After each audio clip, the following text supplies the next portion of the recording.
শিক্ষার্থীদের সংহতি জানিয়ে যা বললেন অভিনেতা মোশাররফ করিম। শিক্ষার্থীদের কোটা সংস্কার আন্দোলনকে কেন্দ্র করে সাধারণ মানুষের পাশাপাশি সরব তারকারাও বৃহস্পতিবার 1 আগস্ট সকালে রাজধানীর ফার্মগেট এলাকায় বৃষ্টি উপেক্ষা করে বৃহত্তর চলচ্চিত্র, আলোকচিত্র, থিয়েটার, গণমাধ্যম সহ দৃশ্যমান মাধ্যমের নানা শাখার কর্মীরা দৃশ্য মাধ্যম শিল্পী সমাজ ব্যানারে আন্দোলনরত শিক্ষার্থীদের 9 দফা দাবির সঙ্গে সংহতি প্রকাশ করে প্রতিবাদে নামেন।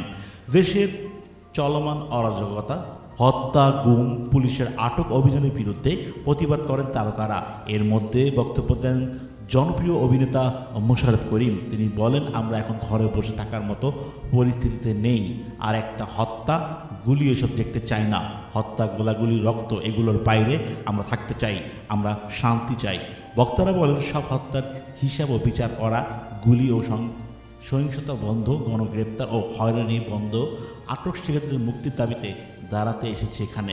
অবিলম্বে হত্যাকাণ্ডের বিচার, হত্যা, সহিংসতা, গণগ্রেপ্তার, হয়রানি বন্ধ করতে হবে। তারা বলেন, যেই ন্যায্যতা, সমতা ও মানবিক মর্যাদার অধিকার নিয়ে মহান মুক্তিযুদ্ধের মাধ্যমে স্বাধীন বাংলাদেশের অভ্যুদয় ঘটেছিল, সেই বাংলাদেশের নাগরিক হিসেবে নিরাপত্তা ও ন্যায় বিচার আমাদের সাংবিধানিক অধিকার।